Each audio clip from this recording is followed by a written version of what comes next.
आचार्य धीरेन्द्र कृष्ण शास्त्री इस पूरे देश में इस वक्त चर्चा का विषय बने हैं। ऐसा दावा किया जाता है यहाँ आकर श्रद्धालु अपनी अर्जी लगाते हैं और उनकी सभी मनोकामनाएं पूरी होने के साथ ही उन्हें हर कष्ट से मुक्ति मिलती है। यहाँ आचार्य धीरेन्द्र कृष्ण शास्त्री भगवान बालाजी का दरबार लगाते हैं और अनजान लोगों को उनके नाम से बुलाते हैं, फिर पर्ची में लोगों की समस्या भी लिख देते हैं। आजकल ये बातें लोगों की जुबान पर चढ़ी है, तो आइए आज हम आपको बताते हैं कि कहाँ है ये बागेश्वर धाम सरकार मंदिर और क्या है यहाँ का इतिहास। बागेश्वर धाम मंदिर एक पुराना चमत्कारिक मंदिर है। यह मंदिर छतरपुर के पास बागेश्वर धाम में स्थित है और ये बालाजी का मंदिर है। यहाँ पर हनुमान जी के सामने ही महादेव जी का मंदिर है। बागेश्वर धाम मंदिर भगवान बालाजी का फेमस मंदिर है। ये छतरपुर जिले के खजुराहो पन्ना रोड पर मौजूद गंज नाम के छोटे से कस्बे से 35 किलोमीटर की दूरी पर स्थित है। 20-30 साल पहले करीब 1986 में इस मंदिर का जीर्णोद्धार कराया गया था। उसके बाद यह मंदिर काफी प्रसिद्ध होता चला गया। वर्ष 1987 में वहां संत सेतु महाराज का आगमन हुआ। ये आचार्य धीरेन्द्र कृष्ण शास्त्री के दादाजी थे। उसके बाद वर्ष 2012 में श्रद्धालुओं की समस्या का निराकरण करने के लिए दरबार का शुभारंभ हुआ। उसके बाद वर्ष 2016 में बागेश्वर धाम में भूमि पूजन हुआ और फिर भगवान बालाजी का ये धाम समस्याओं के निराकरण के लिए प्रसिद्ध हो गया। बालाजी के इस धाम में मंगलवार को भक्तों की भीड़ उमड़ती है और लोग बालाजी के दरबार में अपनी अर्जी लगाते हैं। बागेश्वर धाम में पर्ची लगाने की प्रक्रिया बेहद सरल है। यहाँ आपको एक पर्ची पर अपनी समस्या लिखकर उसे लाल कपड़े में नारियल के साथ बांधकर यहाँ परिसर में रखना होता है। यहाँ पर आपको लाल, पीले और काले कपड़े में बंधे हुए नारियल मिल जाएंगे।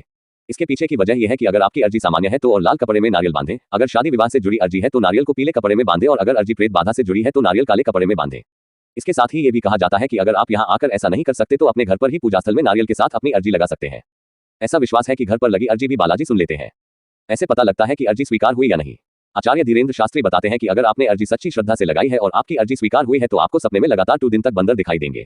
केवल एक दिन बंदर दिखाई दे तो ये माना जाता है कि आपकी अर्जी पहुंच चुकी है। अर्जी के स्वीकार होने पर घर के किसी सदस्य को सपने में 2 दिन तक बंदर दिखाई देंगे। अगर आपकी अर्जी स्वीकार न हुई हो यानी कि आपको सपने में बंदर न दिखे तो फिर से मंगलवार को ये उपाय करने होंगे। इन उपायों को 2-3 मंगलवार तक दोहराने से आपकी अर्जी अवश्य स्वीकार होगी।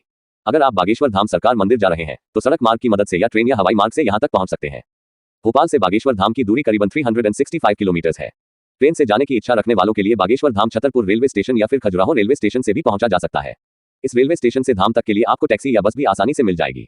वहीं अगर आपको सड़क मार्ग से इस मंदिर जाना है तो उसके लिए भी पहले खजुराहो आना पड़ेगा और फिर पन्ना रोड पर पन्ना गंज नाम के छोटे से कस्बे से 35 किलोमीटर दूर आकर आप यहां पहुंच जाएंगे। दोस्तों, यहां तक कि मोदी जी को भी झुकना पड़ा बागेश्वर धाम सरकार के ऊपर और हमें जहां तक पता है 1-2 साल के अंदर राष्ट्रपति को भी झुकना पड़ेगा और उन्हें भी लगाना पड़ेगा अपना अर्जी। और बागेश्वर धाम सरकार का पावर इस समय इतना हो गया है कि अमेरिका और भी विदेशों से बुलावा आ रहा है लेकिन जा नहीं पा रहे हैं हमारे बागेश्वर धाम सरकार। और यह एक ऐसे कलाकार हो गए हैं जो जिससे शक्ति में कोई जीत नहीं सकता। आने वाले समय में इतिहास में उनका नाम जरूर आएगा। और यह एक गरीब परिवार से थे और उन्होंने अपने प्रदेश का नाम ऊंचा कर दिया है और यह जो करते हैं वह सोचते नहीं है, इनके मन में आकर बस जाता है। ये हमारे श्री हनुमान जी का कृपा है जो इनको शक्ति देते हैं और बिना शक्ति के कोई ऐसा कर नहीं सकता। ये तो अब पक्का हो चुका है। और आपको बता दूं कि कुछ रिपोर्टर आए थे इनके पास और इनका पर्दाफाश करने और खुद माफी मांगकर पैर में गिरकर वापस चले गए। तो ऐसे हैं हमारे बागेश्वर धाम सरकार। और कमेंट बॉक्स में आप लोग बताना कि बागेश्वर धाम सरकार से आप लोग खुश हैं या नहीं खुश हैं। हमें तो यहाँ तक कि पता है कि बागेश्वर धाम सरकार कुछ दिन में इतना ऊपर चले जाएंगे कि विश्व में अपना भारत देश 1 नंबर पर आ जाएगा। और इस पर आपका क्या कहना है। और बागेश्वर धाम सरकार हनुमान जी के परम भक्त हैं जो हनुमान जी उनको कृपा देते हैं और हनुमान जी उनको कृपा इसलिए देते हैं कि वह कभी अपने लिए नहीं सोचते हैं, वह पूरे विश्व के लिए सोचते हैं और जो विश्व के लिए सोचता है उसका हमेशा भला ही भला होता है। और बागेश्वर धाम सरकार अब कुछ दिनों के अंदर आने वाले हैं और आज तक जितने भी साधु संत आए हैं सब लोग पे थे, सिर्फ बागेश्वर धाम सरकार ही एक सच्चे और पूजनीय है जिनका हमें धन्यवाद देना चाहिए। उनके चमत्कार को लेकर हैरान है और अब तो मनोज तिवारी से लेकर अमिताभ बच्चन, नरेंद्र मोदी जी भी हैरान हो गए। कहा जाता है कि बागेश्वर धाम सरकार की मदद करने दिव्या शक्तियां आती है। बागेश्वर धाम सरकार की पूरी सच्चाई चलिए जानते हैं और उनके आश्रम सच्चाई चलिए जानते हैं। तो हमारे देश में कई सारे साधु महात्मा और बाबा आए और कई सारे लोगों ने उनके आश्रम और धाम पर माथे टेके और बड़े बड़े फिल्मी सितारों ने भी कई बाबा के दरबार में हाजिरी दी है। लेकिन इस समय जो प्रसादी बागेश्वर महाराज को मिल रही है वह आज तक कभी किसी को नहीं मिली। लंबे बालों वाली, माथे पर चंदन और सिर पर पगड़ी बांधे नजर आने वाली बागेश्वर धाम सरकार की बात ही कुछ और है। इस चीज का सबसे बड़ा सबूत बड़े बड़े फिल्मी सितारों हो और चाहे मोदी सरकार हो और मनोज तिवारी बागेश्वर धाम सरकार के यहाँ अर्जी लगाते हैं, हफ्ते बाद होते हैं और उनकी वीडियो ट्रेंडिंग पर जाती है और लोग अपना सारा काम धाम छोड़कर के बातें सुनते रहते हैं हजारों की संख्या में अपनी मनोकामना पूरी कराने के लिए और अपनी तकलीफों को दूर करवाने के लिए दर्शन के लिए पहुंच जाते हैं। और यह संस्कारों की वजह से कहा जाता है कि हनुमान जी की कृपा बनी हुई है। पता है तू बागेश्वर सरकार पहले से ही लिखे हुए पन्ने पन्ने को कहते हैं जिसे देखकर भक्तगण पूरी तरह से अचंभित होते हैं क्योंकि कोई इनके सामने झूठ बोलता है या फिर गलत नियत के साथ अपनी इच्छाएं लेकर पहुंच जाता है तो यह उसकी पोल खोलने में भी कोई कसर नहीं छोड़ते। और आजकल बागेश्वर सरकार भूत प्रेत को भगाने में एक्सपर्ट बन गए हैं, क्योंकि उनके दरबार में अलग अलग तरह की हरकतें करने वाले लोग इकट्ठा होते हैं। उन सभी के भूतों को चुटकियों में भगा देते हैं, क्योंकि इनके ऊपर हनुमान जी की असीम कृपा है। वह कहते हैं, ना भूत पिशाच निकट नहीं आवे, महावीर जब नाम सुनावे। और महावीर से याद आया जो हनुमान जी के परम भक्त हैं, कमेंट बॉक्स में जय श्री राम लिखना ना भूले। हनुमान जी के परम भक्त का असली नाम धीरेन्द्र कृष्ण शास्त्री का जन्म धीरेन्द्र कृष्ण शास्त्री का जन्म 4 जुलाई 1996 को परिवार से ताल्लुक रखती हैं। यह अपने एक इंटरव्यू के दौरान बताती हैं कि जब वह मात्र 9 साल की थी तब उनका मन बालाजी महाराज की सेवा में लग गया था। इन्हें हनुमान जी की भक्ति और प्रेम के सिवाय कुछ भी नजर नहीं आता था। बागेश्वर महाराज का कहना है कि उनकी भक्ति और कड़ी साधना का परिणाम है कि उन्हें ऐसी सिद्धियां प्राप्त हुई है, जिसकी वजह से धीरेन्द्र शास्त्री ने अपनी शिक्षा प्राप्त की, दादाजी को गुरु मान लिया और उनसे ही सारी चीजें सीखने लगे। दादाजी के साथ रहकर ही इन्होंने रामायण और गीता जैसे धार्मिक ग्रंथों का अध्ययन किया। लेकिन अगर प्रारंभिक शिक्षा की बात की जाए तो